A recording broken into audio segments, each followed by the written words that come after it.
Hi everyone, coming to you with this week's HQ challenge. We're still doing mechanical ventilation, but we're going to roll in a little bit of acid-base balance with it. All right, here we go.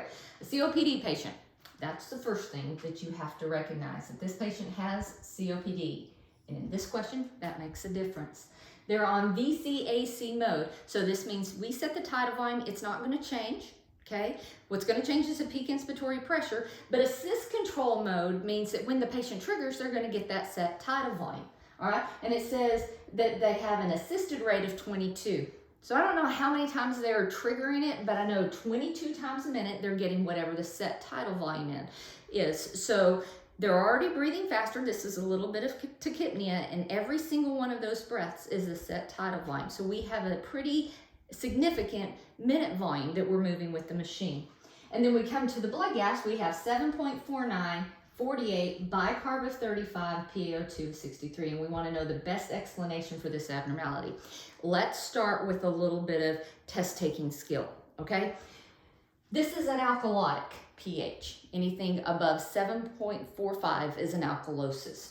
So it can't be a lactic acidosis, because an acidosis would be a pH less than 7.35.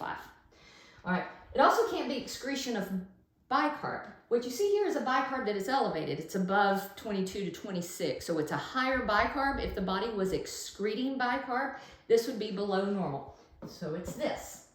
All right, so that leaves us between alveolar hyperventilation and alveolar hypoventilation.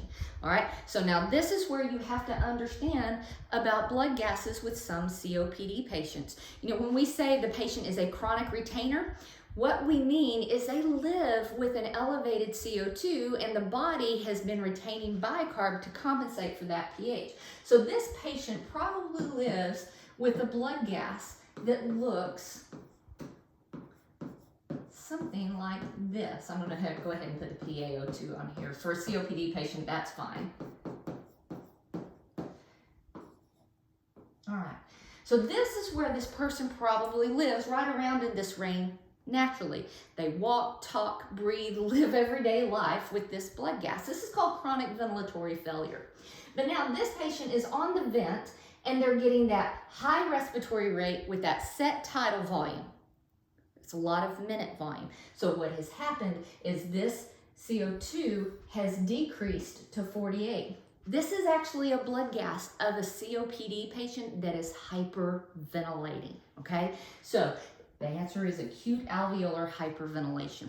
If we're going to look at this overall, we know it's on top of chronic ventilatory failure, so here's the actual interpretation. It's acute alveolar hyperventilation superimposed on chronic ventilatory failure. Basically, the machine is just hyperventilating a COPD patient, okay? Hope this helps. See you soon.